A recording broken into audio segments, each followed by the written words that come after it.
Hello, good evening, or good afternoon. I don't know where some of you may be listening or whatever, but hello to my Podbean family. Hello to everyone that is will be listening to this either live or by replay or anything.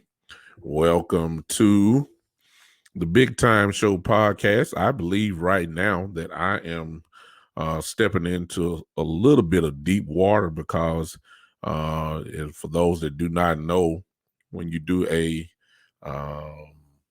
podcast, it gives you an option of what category that you want to send it in.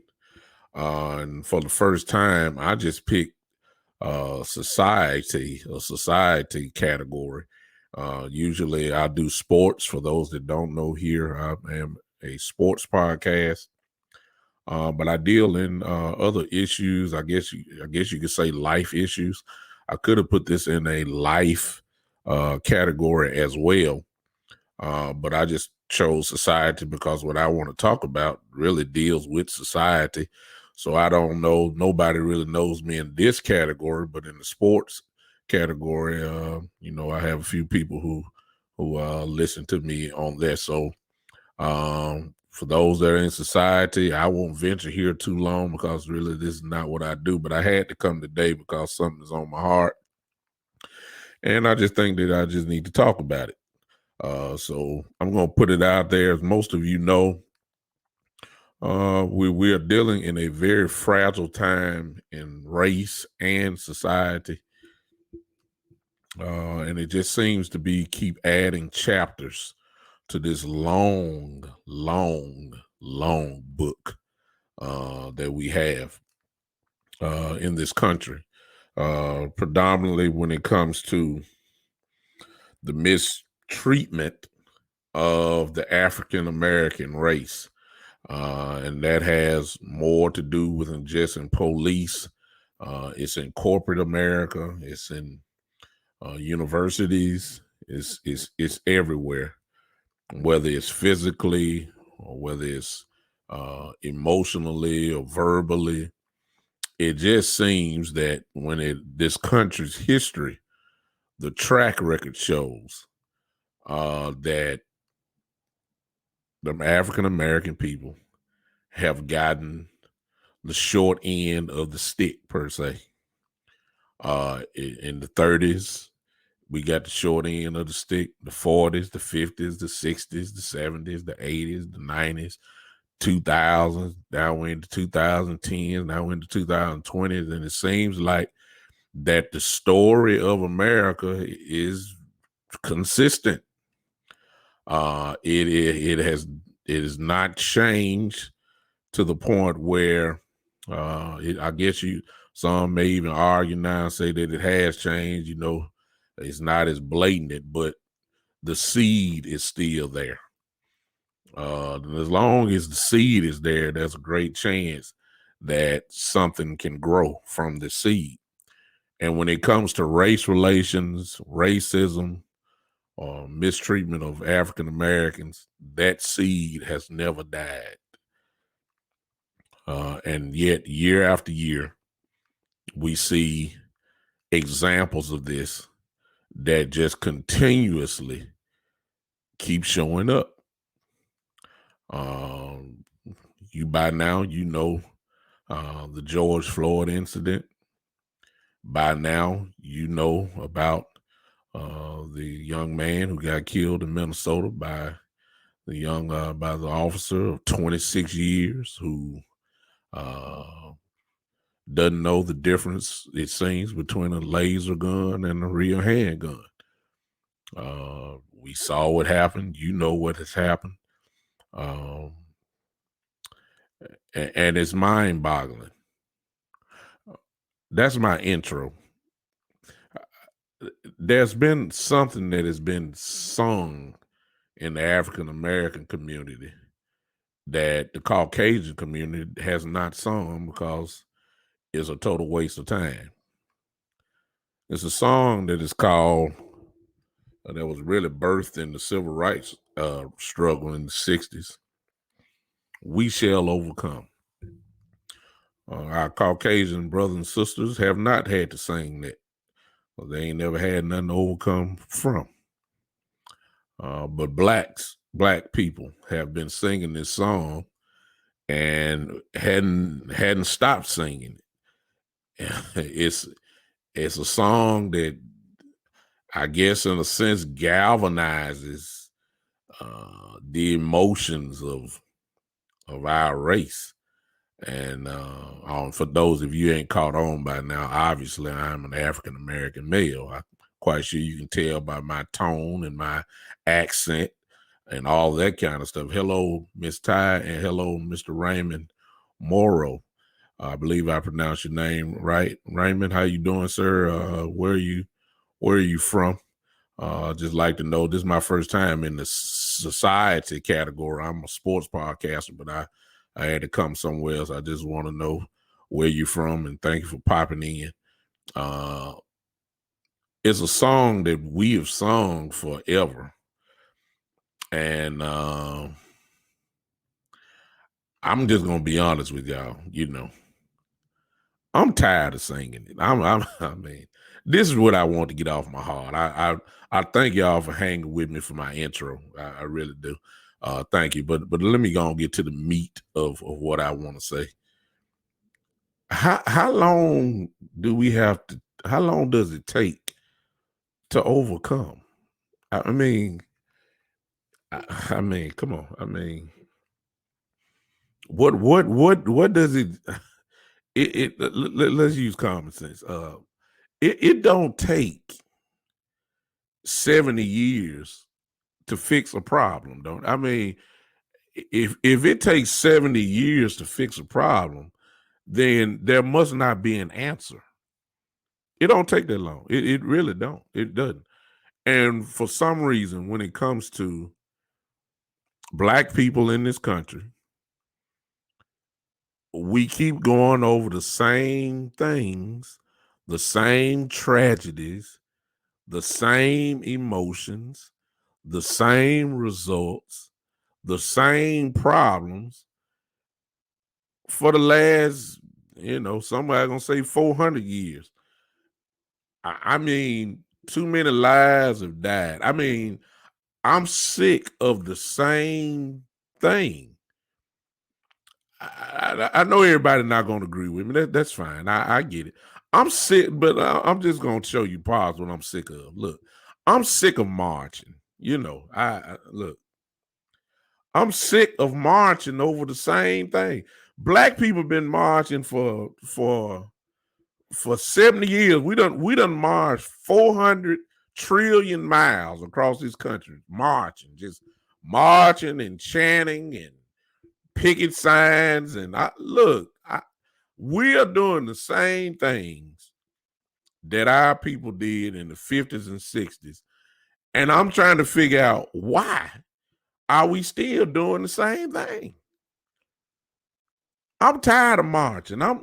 I'm tired of seeing the same results. If you've been watching the news, here's the if you want to say it, the African American playbook for tragedy. Here it is. Black man gets shot on purpose or unexpectedly, or as people are saying now, by accident. Number 2, black people get angry. Number 3, black people raise awareness. That's where the marching and all that stuff come in. Number 4, we have protests. Some are legitimate protests, and yes, some are looting. Number 5, here come the mayor. Here come the mayor of whatever city it's in, or the governor of the state. What is their message always? We ask for peace. We ask for peace. We ask for peace. We ask for peace. Number 6, usually if it's a national type case, here come Ben Crump, Attorney Ben Crump. followed by the Reverend Al Sharpton. It's the same playbook every single time, y'all. And I'm wondering, and if you want to keep numbering, I mean, hey, I see you, Miss Erica. Hey, thank you for coming. I'm amazed by the same thing. I mean, Reverend Sharpton. Let's just go ahead and say it. Hey, when it comes to the eulogy of the deceased, he's gonna do great. He's gonna have the right saying, and everybody gonna get charged up, and they're gonna bury the young brother, and then after they bury him, about 2 weeks later, ain't nothing else said. Ain't nothing else done. Ben Crump, Attorney Ben Crump.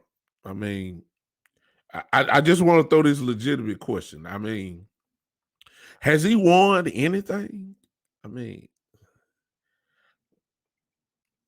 has he won anything? I mean, I know he's not a criminal lawyer. Okay, I get that.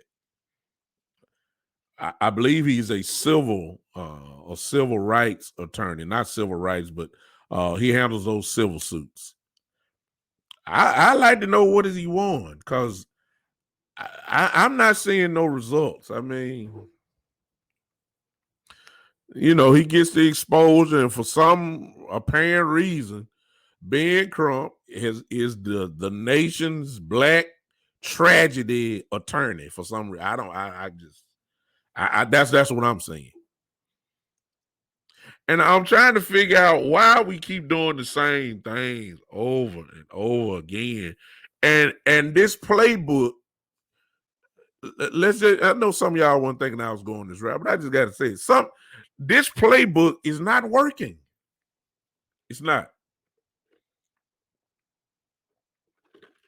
Black people are great. We're great at raising awareness. We're great at protesting. We're great at marching. We're great at giving speeches. We're great at the funeral. We're great at the eulogy. We're great at burying our dead. But that's usually where it ends. The transition should be, when in the world are we going to get into the place where we can put the information in someone's hand that has power in their ink pen? Because that's where the transition problem is. We're good at all that stuff, but then when it comes to getting results, we hit the roadblock of the power of the people that's in high places, which usually are Caucasian people. But we do have some African American people that have power.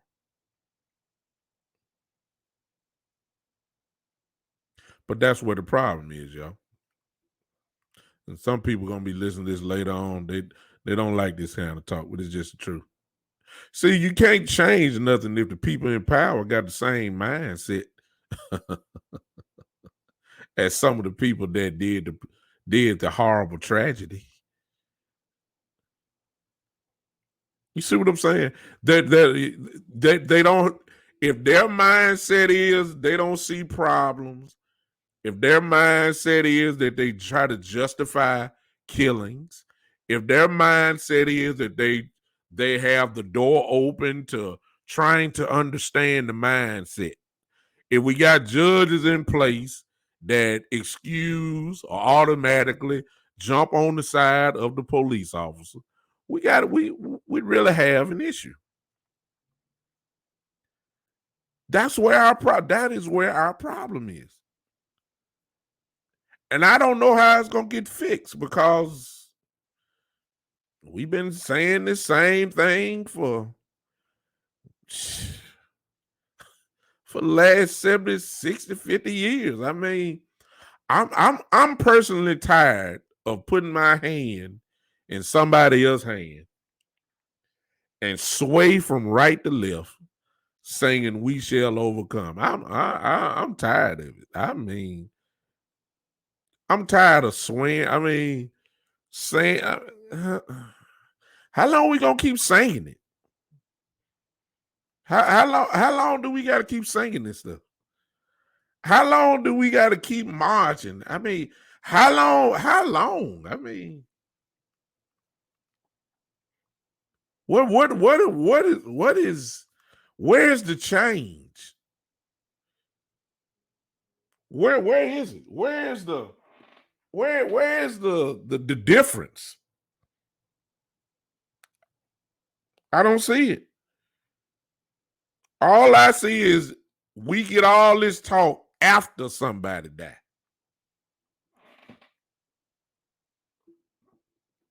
All CNN is good when they die. You know, Fox don't even care. You can tell who really care. Whoever the president is will come on and say, "We need peace. We need peace. We understand the anger. We understand the disappointment. I mean, I done heard at least 5, 6 presidents say the same thing over and over again. I mean, cause it always happened at least once in every presidency. Go all the way back. Jimmy Carter, the same thing happened. You know, Reagan, Bush, the other Bush. I mean, Clinton, Obama, Trump, now Biden. I mean, it's how long? How many presidents do we got to have for something really change? I mean,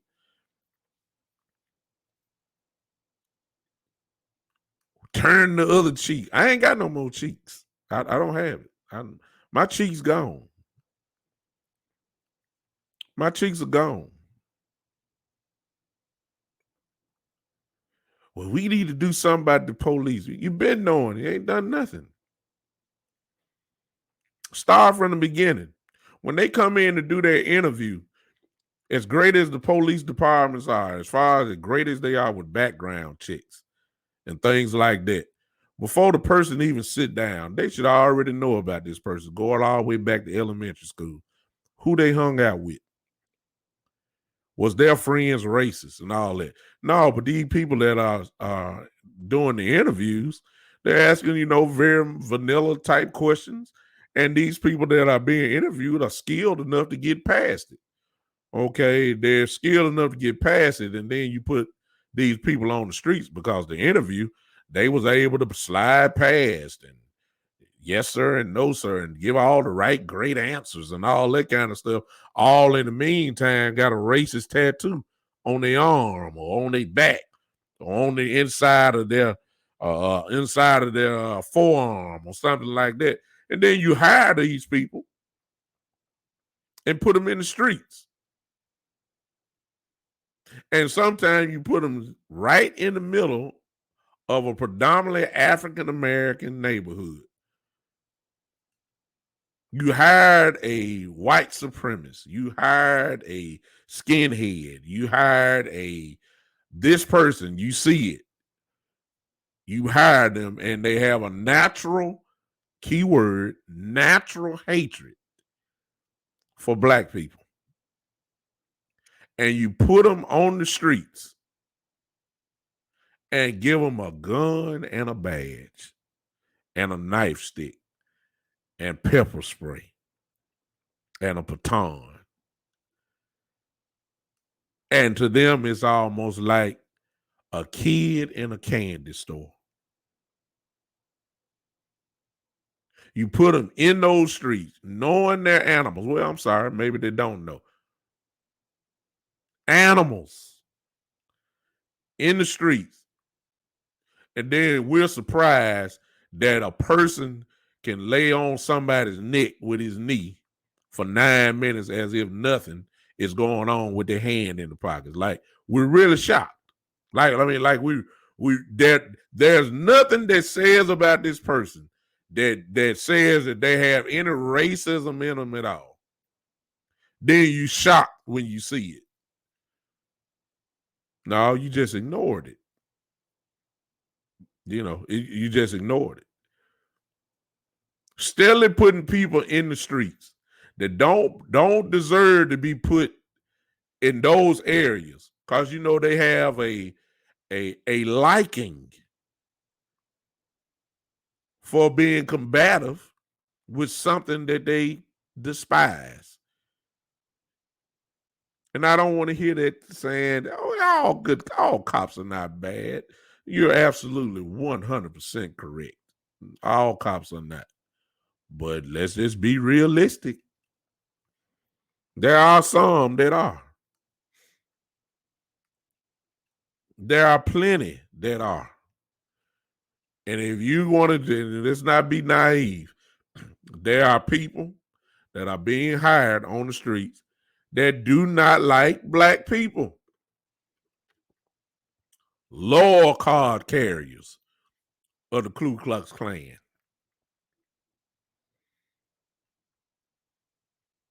Just the truth. It's the truth. And it's getting to the point now, and I'm scared to say this. It's getting to the point now where, you know, if they excuse, for instance, Derek Chauvin, one that killed George Floyd, can you imagine the impact that that's going to have with the police department? Because look, if he don't get convicted,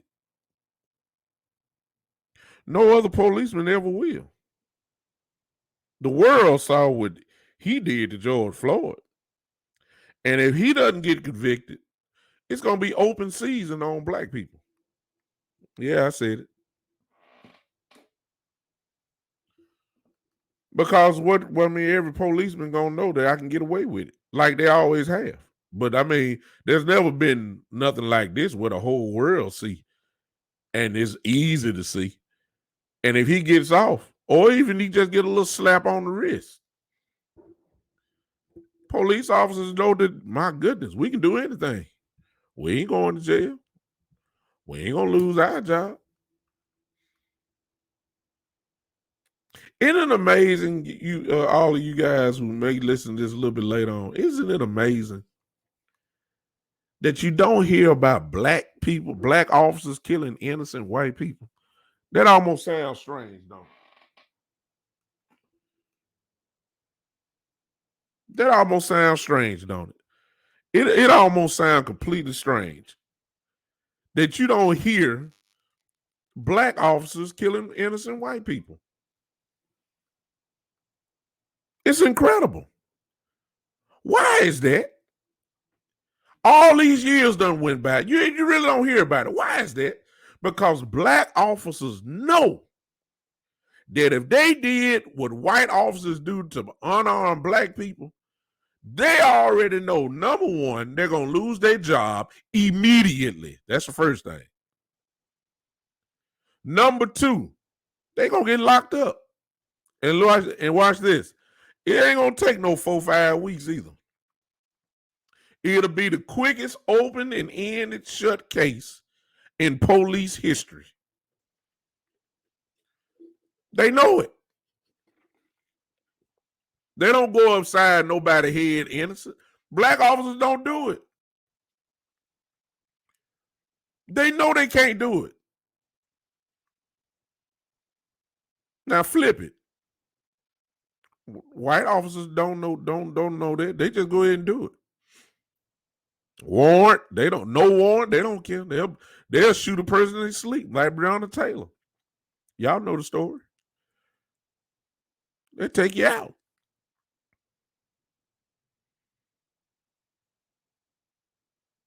White people resist arrest, they go to jail.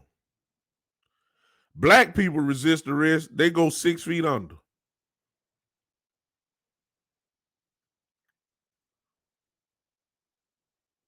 I'm just telling the truth, y'all. I mean, y'all, I'm telling the truth.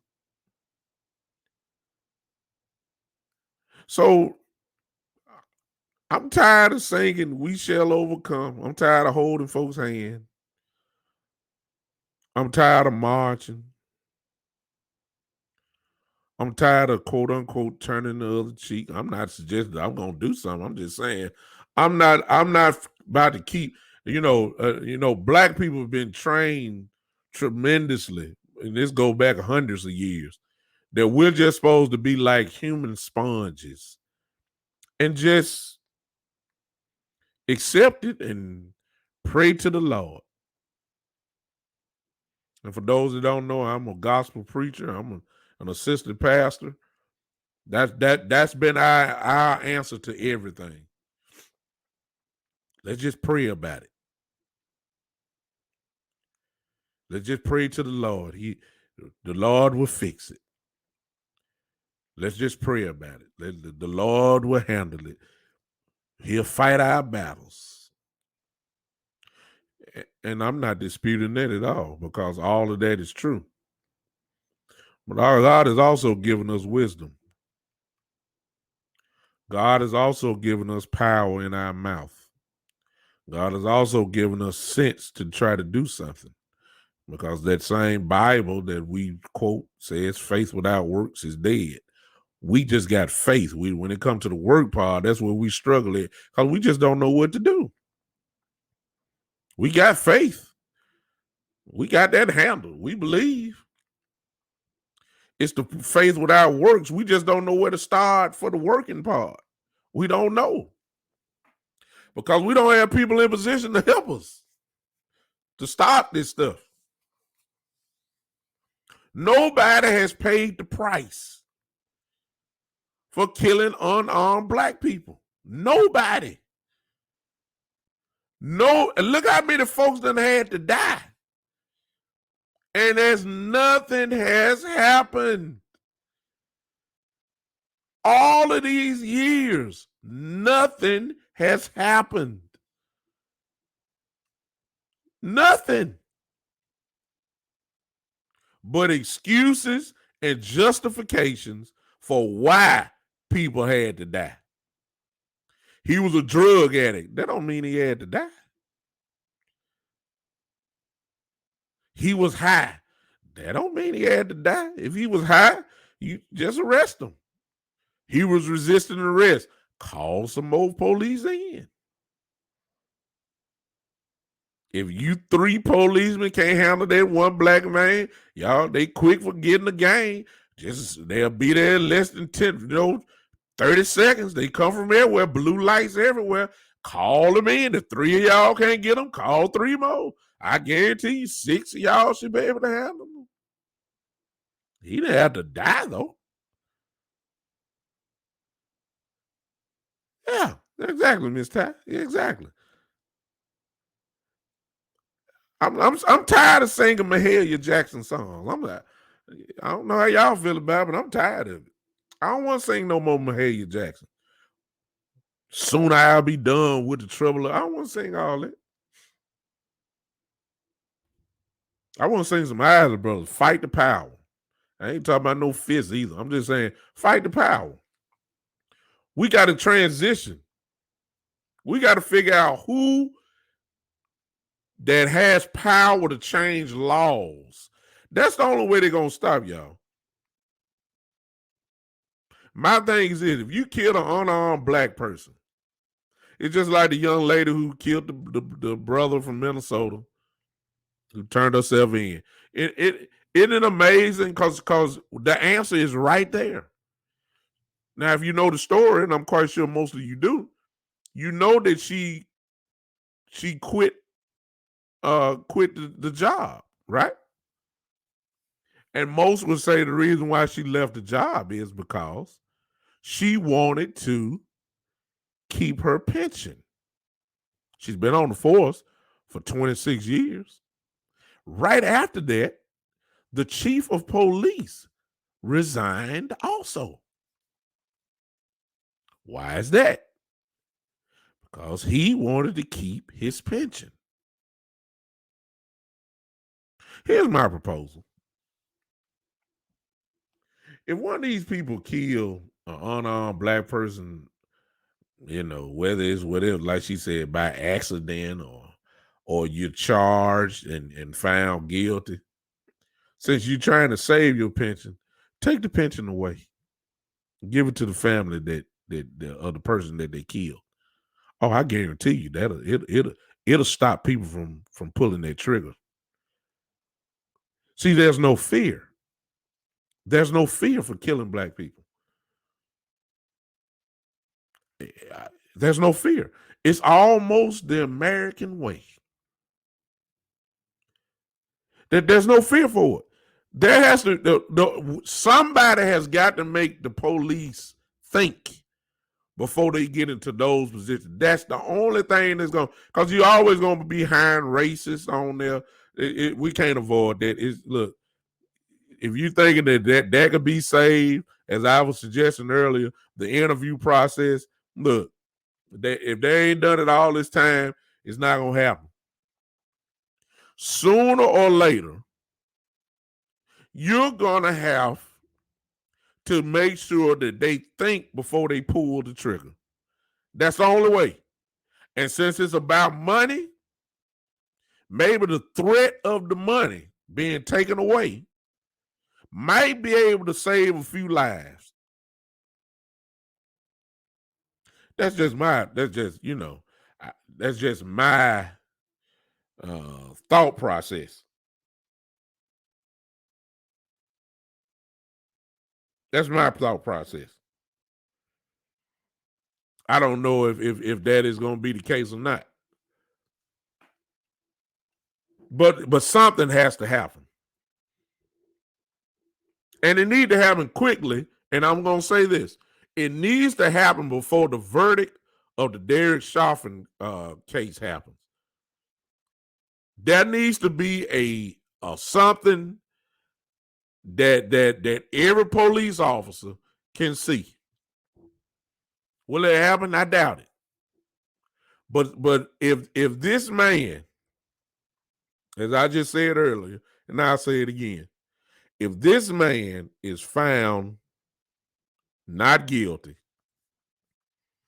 or for killing George Floyd, or he gets some little slap on the wrist. What is a slap on the wrist? What I'm saying, like if he get a sentence of 10 years, and and he'll get time served for the time he's been in jail now, and then with good behavior you can knock it down 5 years or so, and all he gets is a total of 2 years in prison. That's not enough. That's not enough.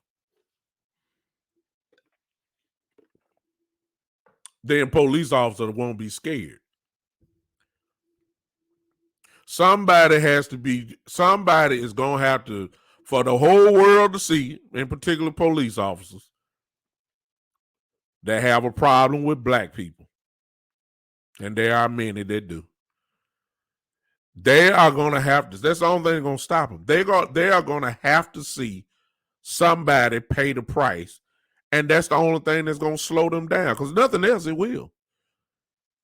They've gotten away with it for so long. It's just inbred into the DNA of a police officer that does not like black people.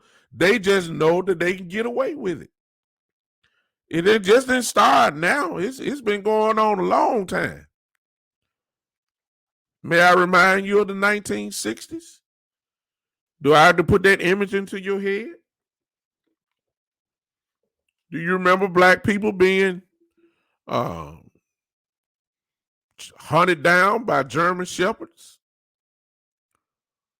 Water hoses, the beatings that they took for just walking on a certain part of the street? Or should I remind you of that? Them police officers didn't pay the price for that. It was in the law that they could. See what the law will do? This is what I'm saying. No, it's not like that now. But the mentality is still there. It's just a little more sophisticated now. That's all. They get the lie.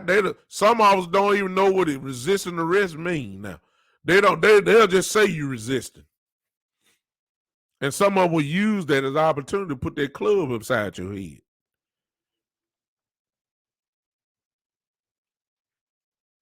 Yeah.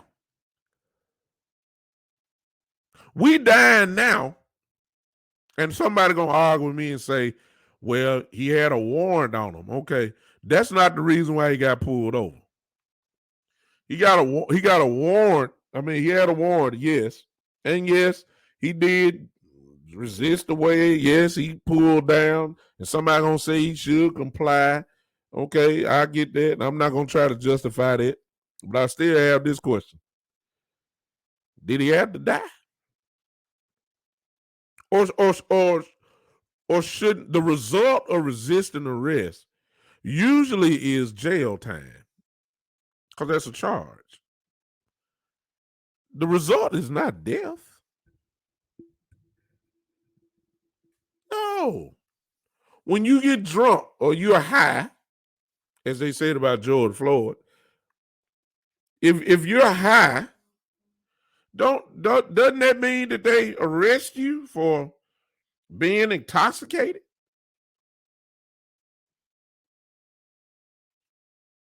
Am I right? I mean, I thought that's what it was. I didn't know just because they were high that you were supposed to die for that. That's what the officer said about George Floyd. They were saying he was on substance and on top of substance and all that. Okay, did he have to die for that? Or should it just resulted in some handcuffs? I mean, I have not been in the police training program, and I've not done it, but I just don't think it's in their policy that when a person is high or drunk, that the result should be kill them. I mean, I don't think that's in nobody's thing, but when people don't like certain people, this is what happens. You got an officer, a decorated officer of 26 years, who's been, if she's been an officer for 26 years, part of her training before she got her first gun and badge, there's a thing that's called shooting. You have to shoot. That's part of your training prior to becoming a police officer. 26 years.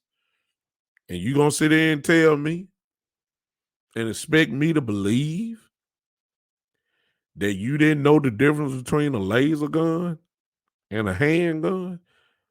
They don't even feel the same. Both of them have safeties on it, from my understanding. You gonna sit and tell me you don't know the difference between a safety on a laser gun and a real handgun? It's an accident. You had to pull the safety down. What? This is where we are now? The young brother got pulled over because he had an air freshener. We get killed over air fresheners now? This is where we are? I guess I shouldn't be surprised. I mean, Breonna Taylor was just asleep. They busted in her in the wrong apartment. Just opened up fire. She dead.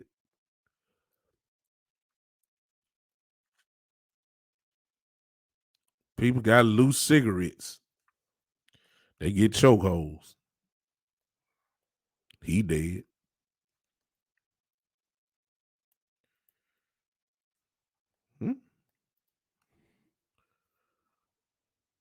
I mean, what's going on here? I mean, he dead. We getting folks getting shot in the back, paralyzed, with the assumption that they reaching for something.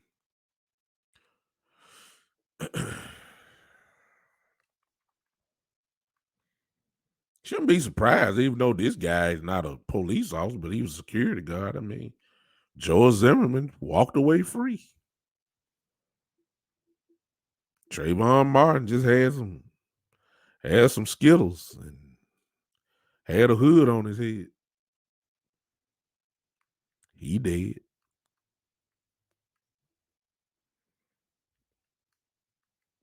I mean, come on. I mean, the list is endless. Let's go back to 92, even though he ain't dead. I mean, he didn't die then, but Rodney King was getting kicked around like a soccer ball. 20 some odd officers out there just kicking him, and they got the nerve to say he wouldn't stay still. He was resisting arrest. Of course he couldn't stay still. Y'all kicking him. They got off.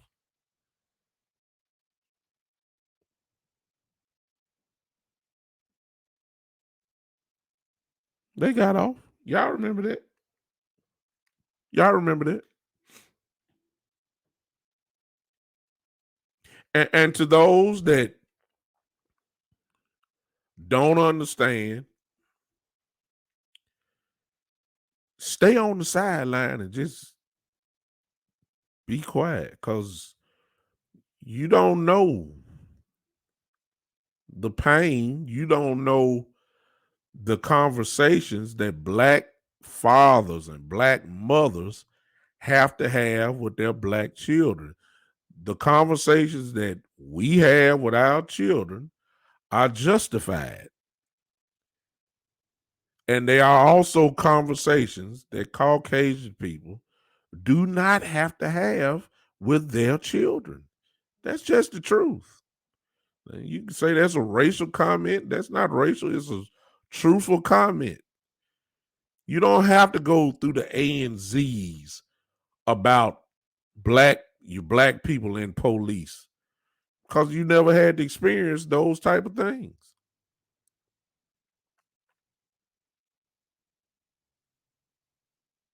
When Black people get pulled over by the police, hands on your steering wheel, or hands, if you don't have tinted windows, your hands need to be up so the police officer can see you. Don't reach down for absolutely nothing, because if you do, you may be taking your last breath. We've seen that happen.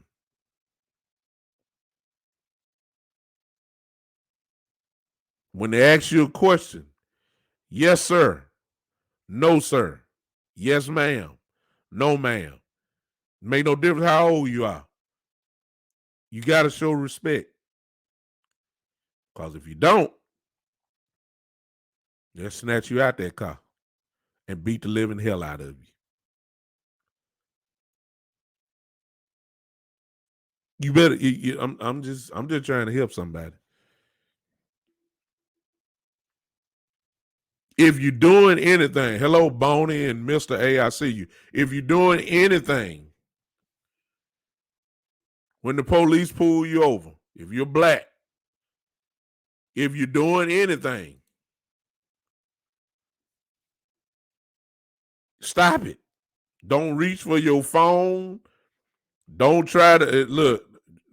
Some of these police officers don't care about your rights. If you catching the wrong one, they don't care. They will lie and say that they buy the camera, stop working. They will lie. They'll turn it off. They say you brushed up against it, and all of a sudden the camera turned off, and they will purposely make sure that they beat the living hell out of you before they turn it back on. And we'll lie and say you was resisting, and you ain't done nothing.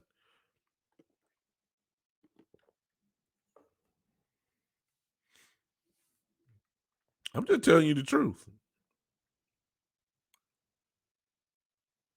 And every cop is not like this.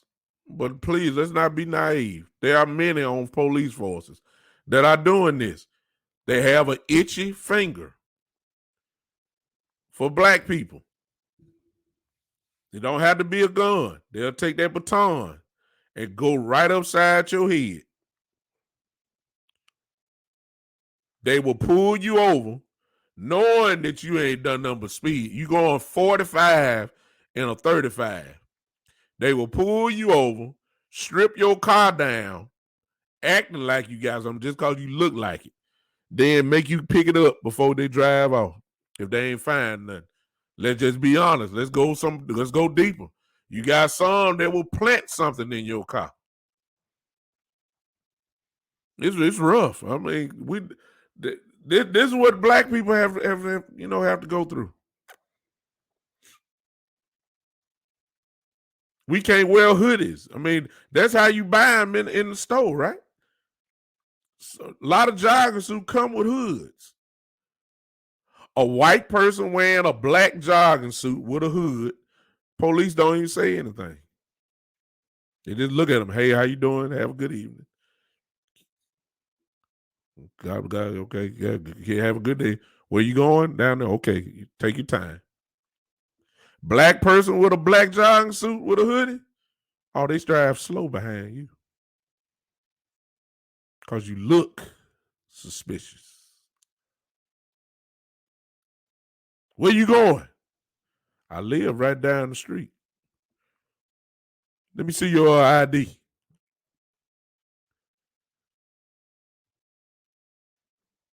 That's how they do us.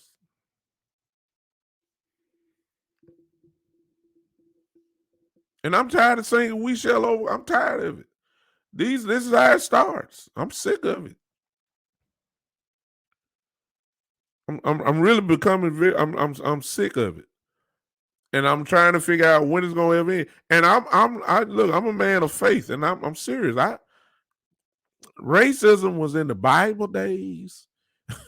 It was in the first century, all the way up to the 21st century.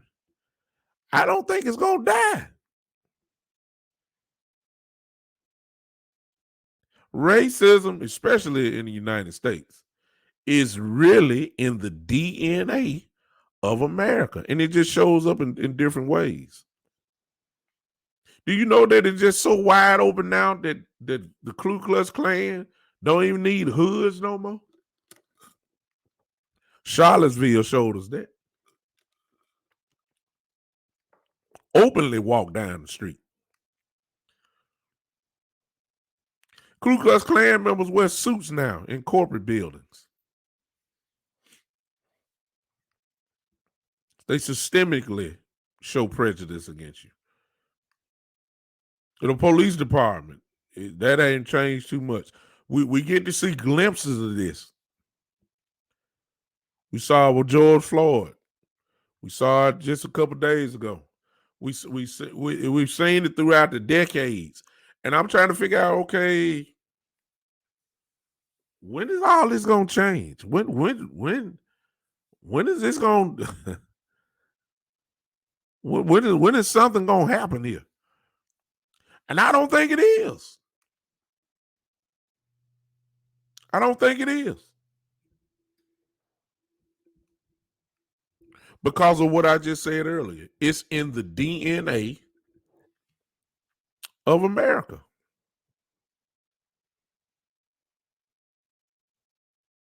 So, what can you do? Well, the only thing that you can do is take care of home first.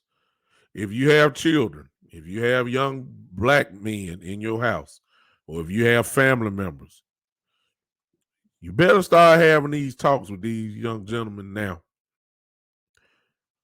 Now, 12 years old, 13, and that may be too late. You need to start having these conversations now with your kids and teaching them the fundamentals of how to react if a policeman comes. Speak when only asked a question.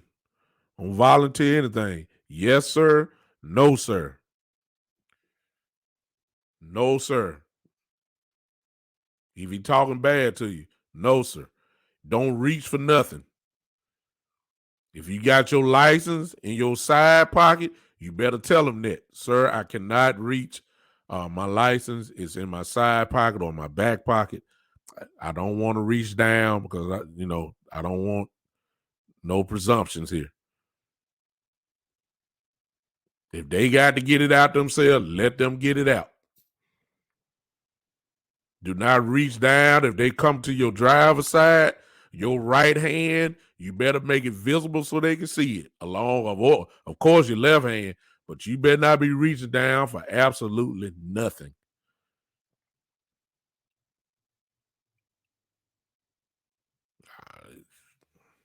It could be your life.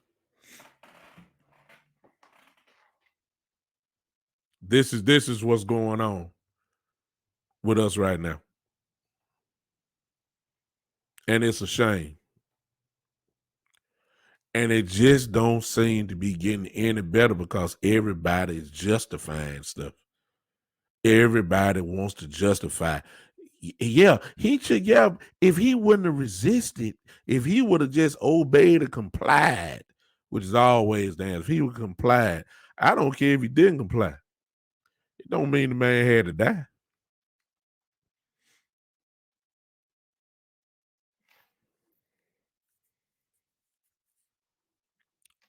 I It's done. Okay. I vented. I vented.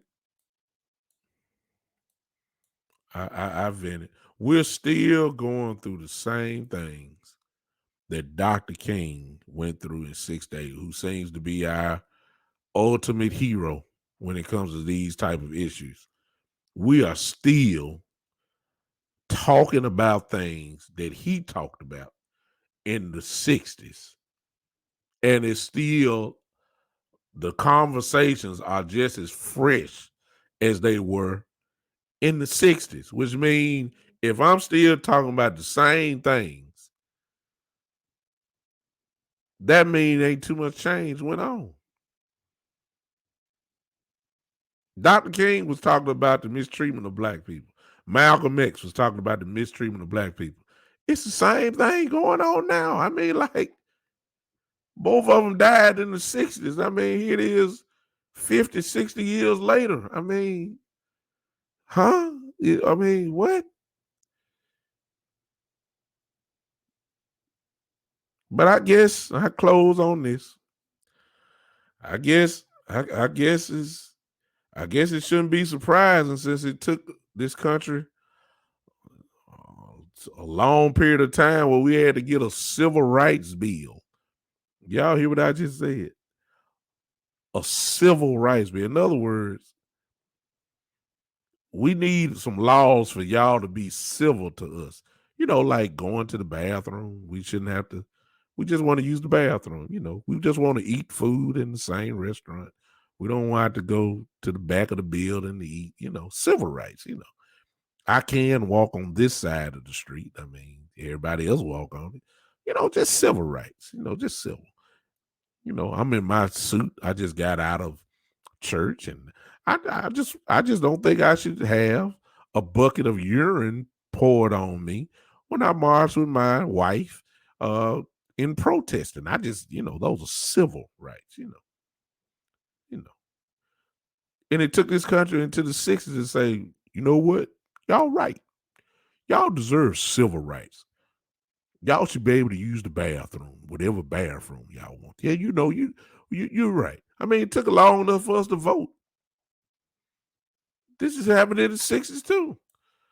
We ain't too far from it. I mean, I guess it shouldn't be a surprise that all this. I guess it's gonna take another 100 years for the stuff I'm talking about now to come to fruition. I mean, we're a little bit slow when it comes to rights for black people. It's just the truth.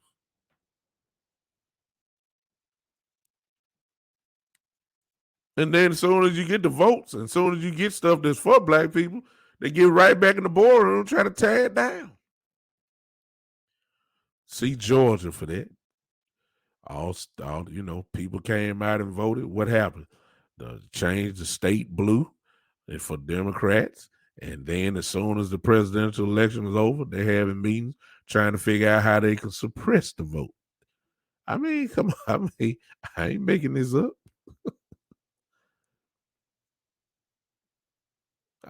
Laws. And then the people that are in a position with the seat and the ink pen in their hand are people who think just like what I'm talking about.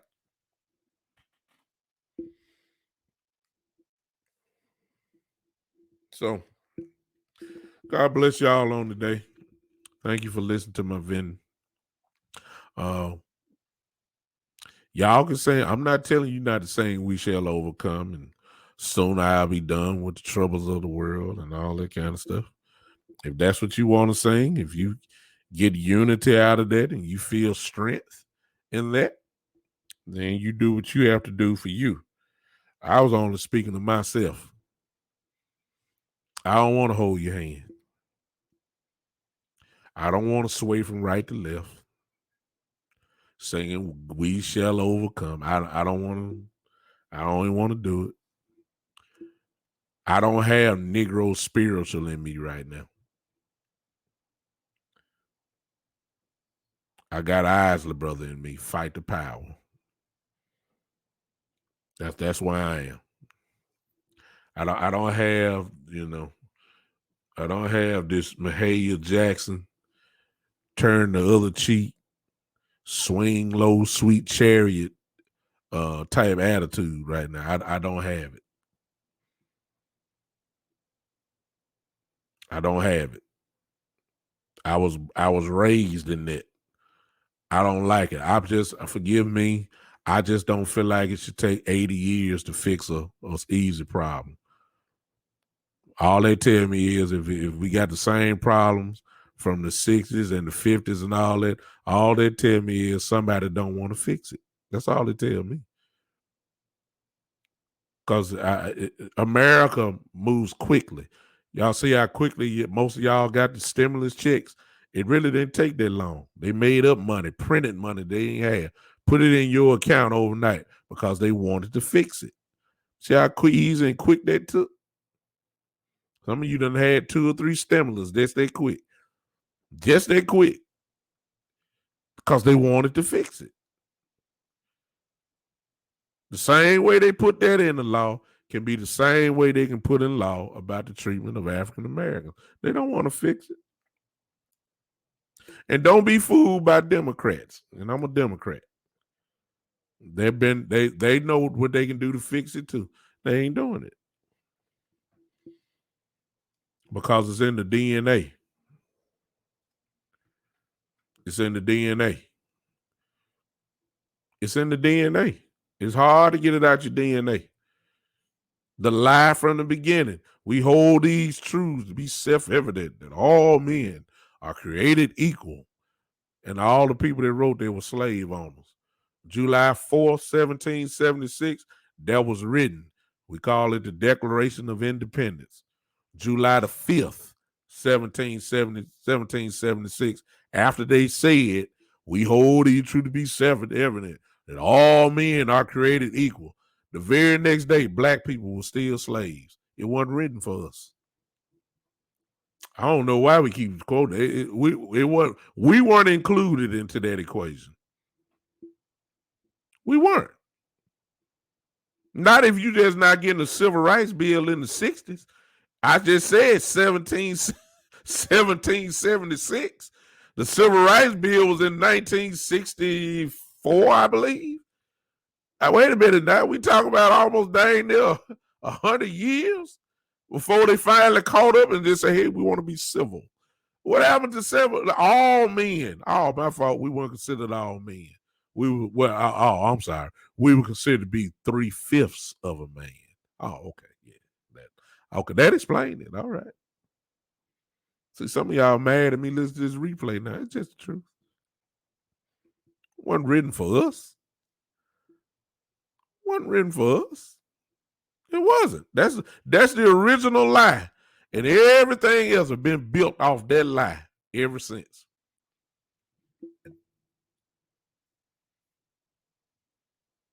Everything else has been built off of that lie ever since. And we still playing catch up.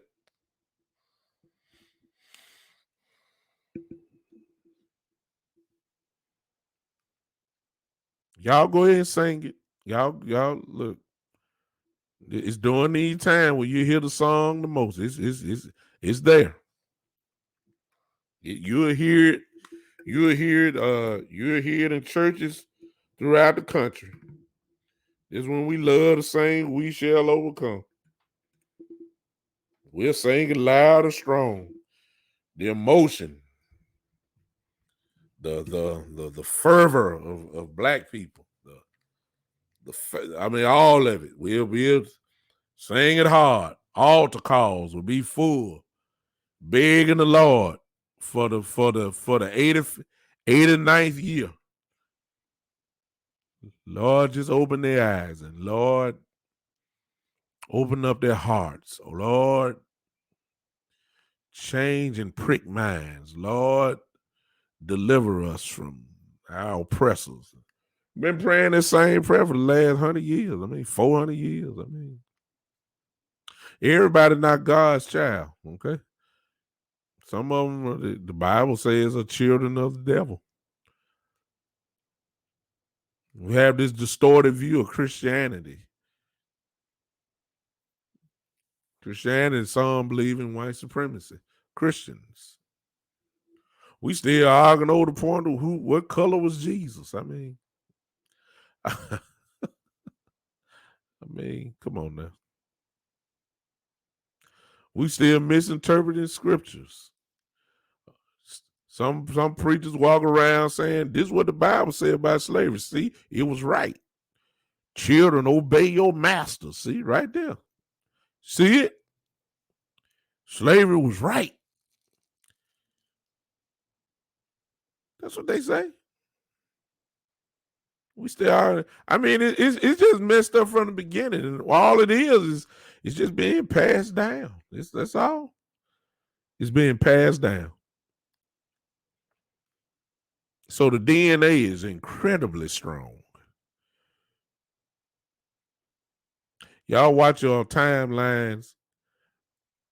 And my suggestion to you, if you're on Facebook or Instagram or your Twitter pages or whatever, this is my suggestion.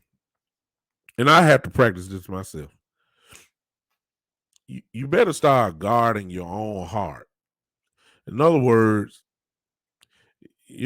some of this stuff you just need to just start avoiding because there's no sense of you trying to convince somebody of your viewpoint that they have no concept or clue of, period. They don't understand. They don't. Which leads to this. I'm one more thing I'm sick of. I don't need no Caucasian person telling me what's best for African Americans.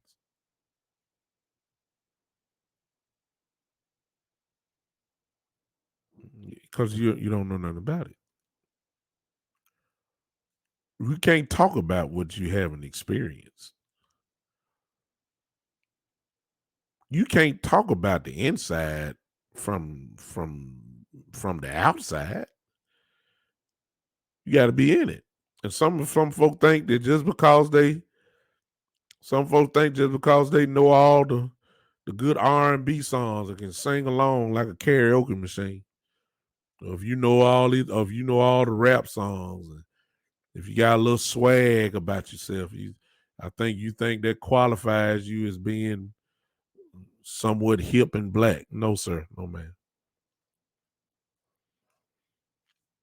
You can't tell me about being black and you're not. You just can't. Can't tell me about that. It's just like me trying to tell you how to be Caucasian. I can't tell you. I don't know nothing about that, period. I don't know nothing about that. So how can you feel like you can tell what's best for us? You should. How do you do that? You should just let go of the past. You should just let it go. Things are not the same. Things are not this way. Things are not like it used to be. You should let it go. Live in the day, in the present. Live for the future. Don't tell me what I should do. When yet the past is see, the past is not the past when the past is the present. It can't be the past if it's the present. America is not giving it a chance to be the past. I'm saying black people die for no reason. It's the present, still is the present. I don't want to hear that. You can't tell us what we should be emotional about and what we see. We're living in two different Americas. You can't tell us that. You can't tell me how I should feel.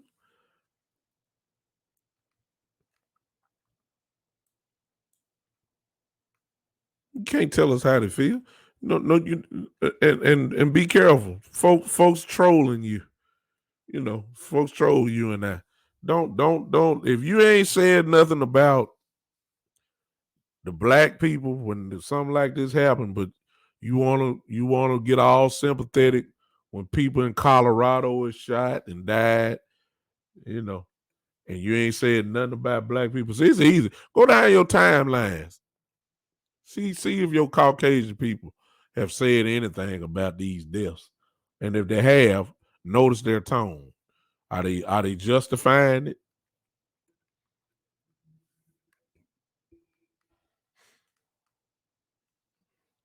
They don't care. They don't care. They don't care.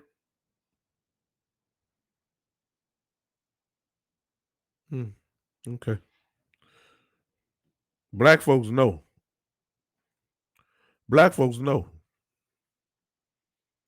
Black folks know better. Black police officers know better. That's why you don't hear it. Black folks know. Black officers know not to do it. They know. They know what's gonna happen to them if they innocently killed a Caucasian person or an unarmed Caucasian person. They already know.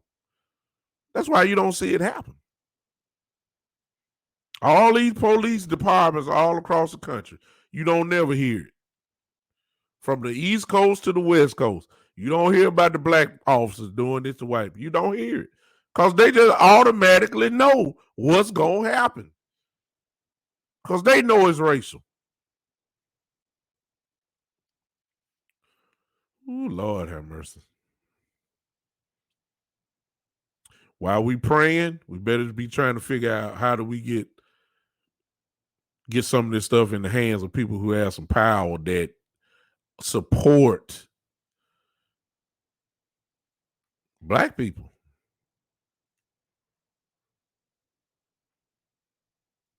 All right, I'm done. Thank y'all for listening to me. This is not what I usually do, but I had to do it today. For those that want to follow me or eventually, why don't you hit that button that's will follow me and I will be with you guys on Saturday. I'll be talking Dallas Cowboy Talk Saturday at 3 p.m. Central Time. This is, as you can tell, a person who is not scared. This is the Big Time Show. And I hope that you will join me at 3 p.m. on Saturday afternoon for another edition of it. It might be a while before I go this route again, but I had to get this off my chest because I am thoroughly disappointed with what I'm saying. Somebody got to say something. If you're offended by what I've said, too bad. Most people don't like the truth. Most people want to live in a make-believe world. But here's one truth that's definitely for sure. I ain't singing We Shall Overcome no more. I'll holler at you.